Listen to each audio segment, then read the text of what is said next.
Ya, pemirsa, selamat malam. Bagaimana kita harus menyikapi vonis 2 tahun penjara terhadap Basuki Cahayapurnama secara bijak di tengah kontroversi mengenai vonis tersebut? Itulah yang kita angkat pada malam hari ini bersama dengan sejumlah narasumber. Ada 2 orang praktisi, ada Urbanisasi, kuasa hukum dari Pak Basuki. Selamat malam, Mas Urban. Selamat malam. Ya, lalu ada Pak Anton Medan, sahabat Ahok. Selamat malam.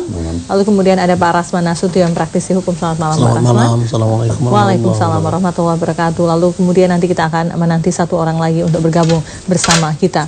Saya ingin buka dari Mas Urban terlebih dahulu. Apa perkembangan terkini setelah klien Anda dipindah dari Cipinang ke Makobrimob Kelapa II Depok? Ya, terima kasih. Sebelumnya saya mau mengucapkan selamat ulang tahun kepada Ibunda Bapak Basuki Cahayapurnama yang hari ini genap usia.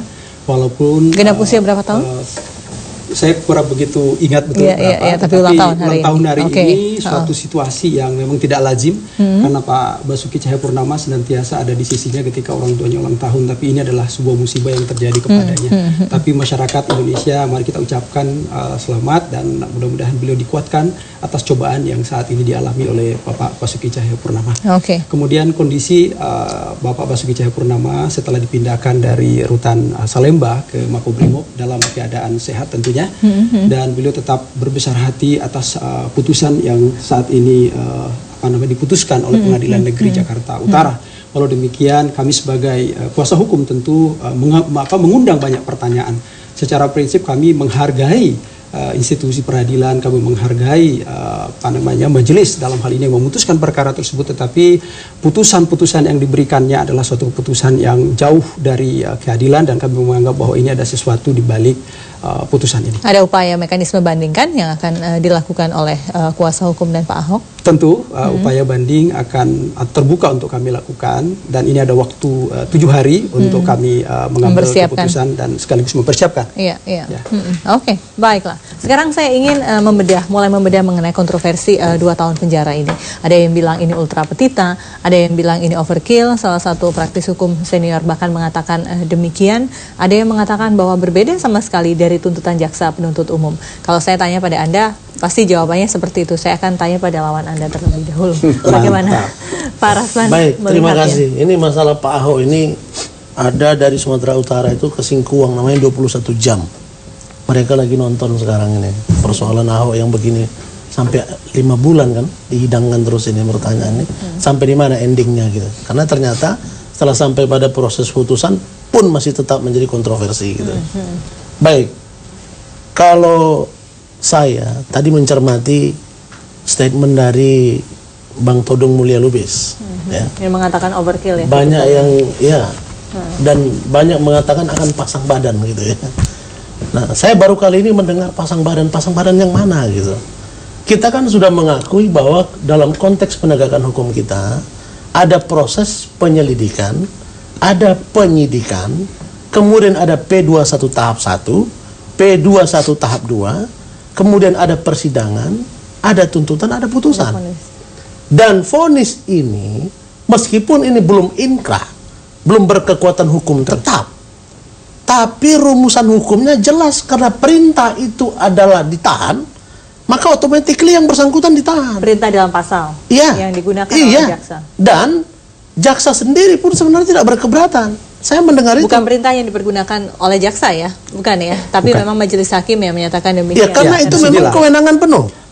Kewenangan dari majelis hakim, apakah ini ultra petita atau apapun namanya. Tapi itu menjadi kewenangan majelis hakim, dan jaksa mengatakan boleh saja hakim menafsir berbeda.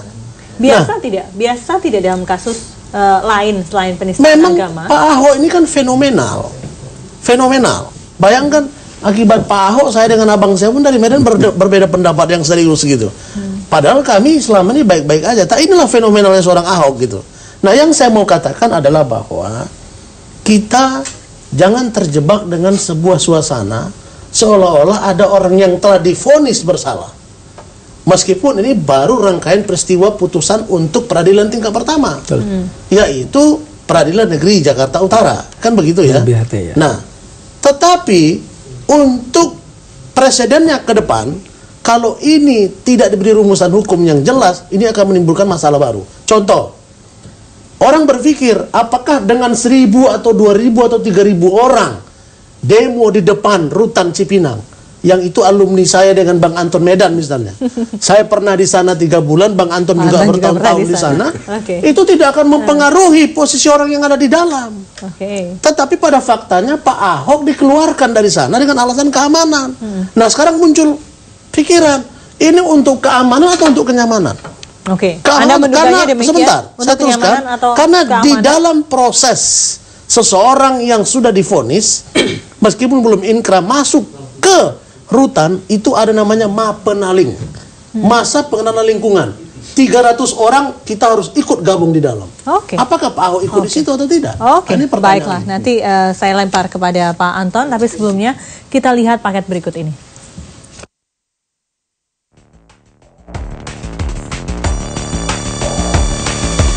Majelis Hakim Pengadilan Negeri Jakarta Utara menjatuhkan vonis 2 tahun penjara kepada Gubernur DKI Jakarta Basuki Cahayapurnama atau Ahok. Vonis ini lebih berat dari tuntutan jaksa penuntut umum yang sebelumnya hanya menuntut 1 tahun penjara dengan masa percobaan 2 tahun. Ketua Majelis Hakim Dwi Arso Budi Santiarto menyatakan Ahok terbukti bersalah dalam kasus penodaan agama terkait surat Al-Maidah ayat 51. Menjatuhkan pidana kepada terdakwa oleh karena itu dengan pidana penjara selama 2 tahun, memerintahkan agar terdakwa ditahan, menetapkan barang bukti yang diajukan oleh penuntut umum berupa nomor 1 dan seterusnya. Majelis Hakim menyatakan Ahok terbukti melakukan tindak pidana pasal 156A KUHP, yakni secara sengaja di muka umum mengeluarkan perasaan atau melakukan perbuatan permusuhan, penyalahgunaan atau penodaan terhadap suatu agama. Ahok juga dinilai hakim tidak berhati-hati terkait penyebutan surat Al-Maidah saat bertemu dengan warga Kepulauan Seribu. Selain divonis lebih berat dari tuntutan jaksa, Majelis Hakim juga memerintahkan Ahok untuk langsung ditahan dan menjalani masa hukumannya di balik tembok penjara. Meski Ahok bersama tim kuasa hukumnya menyatakan banding, usai sidang Ahok langsung dibawa ke rutan Cipinang, Jakarta Timur dengan menggunakan kendaraan lapis baja dan pengawalan ketat aparat kepolisian bersenjata lengkap. Tidak ada sepatah kata pun yang terlontar dari mulut Ahok saat hendak memasuki rutan Cipinang. Ahok hanya melambaikan tangan kepada awak media yang meliputnya. Dari luar sidang, massa pro Ahok kecewa dengan vonis hakim. Ratusan pendukung Ahok yang menggelar aksi di depan gedung Kementerian Pertanian sempat emosional dan hendak menerobos pengamanan. Massa meluapkan kekesalannya di depan petugas keamanan. Tak sampai di situ, massa pendukung Ahok pun melanjutkan aksinya mendukung Ahok dengan menggelar aksi di rutan Cipinang hingga tengah malam. Massa akhirnya membubarkan diri setelah Wakil Gubernur DKI Jakarta Jarod Saiful Hidayat membujuk mereka untuk pulang. Pasca pendukungnya membubarkan diri pada pukul 1 dini hari, Ahok dipindahkan ke rutan Makobrimob Kelapa II Depok dengan alasan pertimbangan keamanan rutan Cipinang yang terus didatangi massa pendukung Ahok.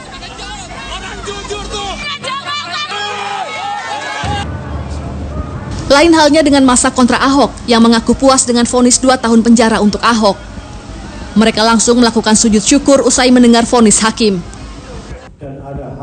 Dalam keterangan persnya di Tebet, Jakarta Selatan, Gerakan Nasional Pengawal Fatwa MUI menyatakan bisa menerima vonis hakim terhadap Ahok dalam kasus penodaan agama. Ketua GNPF MUI Bahtiar Nasir mengatakan pihaknya akan menjalin komunikasi dengan tokoh-tokoh lainnya untuk melakukan rekonsiliasi dengan harapan tidak ada lagi yang menuding GNPF MUI anti kebinekaan dan anti Pancasila. Islam bisa menerima, walau ini secara jurisprudensi biasanya dihukum seberat-beratnya, katakanlah tidak 5 tahun, 4 tahun atau 3 tahun. Tetapi putusan majelis hakim akhirnya memutuskan 2 tahun penjara. Ini pun saya selaku ketua GNPF dan mengajak semua elemen umat untuk menerima. Sementara Presiden Joko Widodo meminta kepada semua pihak untuk menghormati putusan majelis hakim yang memvonis Ahok 2 tahun penjara. Presiden juga meminta upaya Ahok untuk melakukan upaya banding juga dihormati.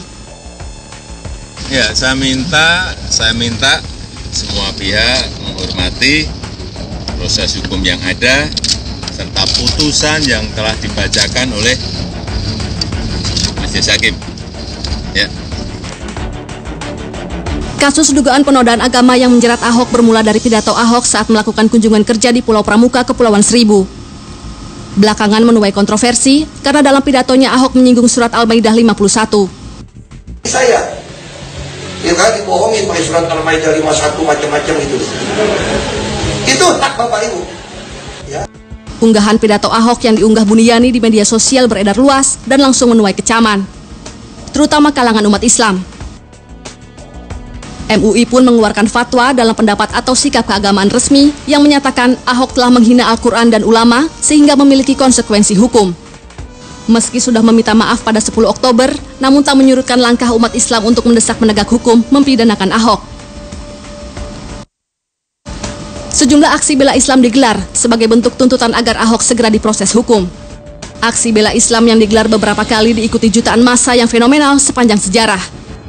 Meski akhirnya diproses hukum, Ahok tidak pernah ditahan. Vonis 2 tahun penjara untuk Ahok boleh menjadi pil pahit bagi Ahok maupun pendukungnya. Namun di sisi lain, menjadi kepuasan dan kemenangan bagi massa kontra Ahok yang selama ini menuntut keadilan atas ulah Ahok yang menyinggung umat Islam.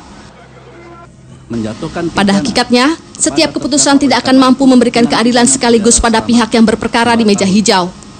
Tapi keputusan hakim adalah mutlak dihormati dan dihargai.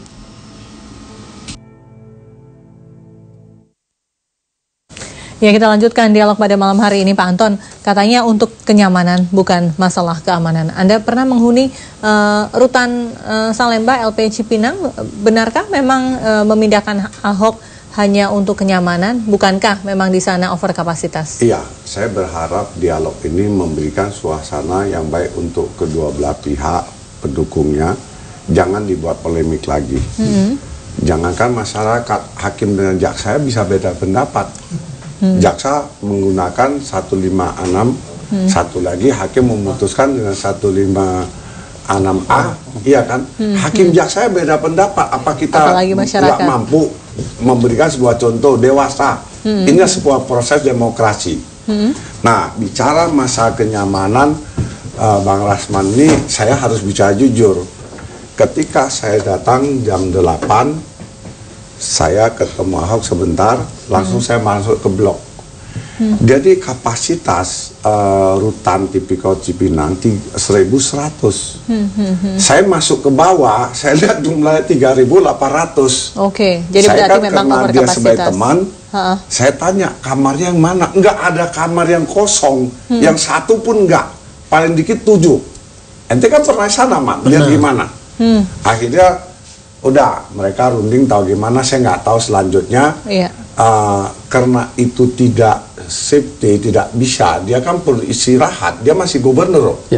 Nah, akhirnya ambil keputusan gimana, saya nggak tahu kebijakan dirjen, akhirnya dipindahkan, pindahlah ke Makobrimob. Itu udah benar menurut saya. Ini menurut saya. Jadi saya katakan, saya lihat dari kasus ini, kita ini malam tidak mau polemik tentang undang-undang yang dipakai. Yang pasti, tapi harus kita bicara sedikit banyak mengenai itu, apalagi ada dua orang pasti kan dari penyelidikan sampai P21 sampai pengadilan, jaksa tuntut, hakim udah selesai kan. Nah, tinggal saya ingin katakan bahwa upaya-upaya hukum ini ya saya salah satunya mendorong saya penjamin Ahok untuk tahanan kota. Oke, penjamin Ahok untuk tahanan kota. Begitu. Bagaimana ini para praktisi melihatnya? Karena biasanya menangguhkan penahanan ataupun meminta untuk menjadi tahanan kota jika kemudian masih tahanan begitu statusnya. Tapi ini kan sudah ada putusan judes faktinya begitu, walaupun belum putusan yang ingkrah. Pak Urban. Ingin saya sampaikan bahwa peristiwa yang dialami oleh Ahok ini adalah bagian daripada criminal control model, di mana seseorang mudah ditersangkakan, tetapi dalam proses penyelesaiannya terkadang memiliki keunikan. Nah, ini adalah salah satu contoh di mana Pak Ahok begitu mengalami keunikan yang boleh saya katakan bagian daripada criminal control model tadi, di mana masyarakat dengan suatu keadaan tertentu melakukan demo besar-besaran di Mahkamah Agung sampai kepada pengadilan, lalu kemudian pengadilan mengambil sebuah keputusan, dan keputusan ini jujur saja mencederai hati daripada masyarakat Indonesia. Jujur saya katakan, karena putusan ini aneh, ya. Tuntutan yang diberikan oleh JPU adalah 156, lalu kemudian majelis mengambil 156A. Ini kan perlu dijelaskan secara terbuka oleh Bukankah majelis. sudah dijelaskan dalam pertimbangannya Pak Itu Urban? tidak begitu jelas pertimbangannya itu. Mengapa saya katakan demikian? Kita harus lihat ke belakang bahwa mulai daripada proses Ahok ini dijadikan sebagai TSK itu tidak ada sprindik.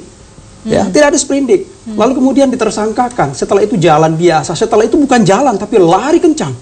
Sampai kepada P21, sampai kepada proses peradilan. Nah, ketika dalam proses peradilan, lagi-lagi kita tahu, pada saat pemeriksaan saksi, ada keunikan yang tidak dipertimbangkan oleh majelis ketika Apa itu? Nanti salah dijawabnya, satunya, kita harus break dulu. Kita akan kembali sesaat lagi.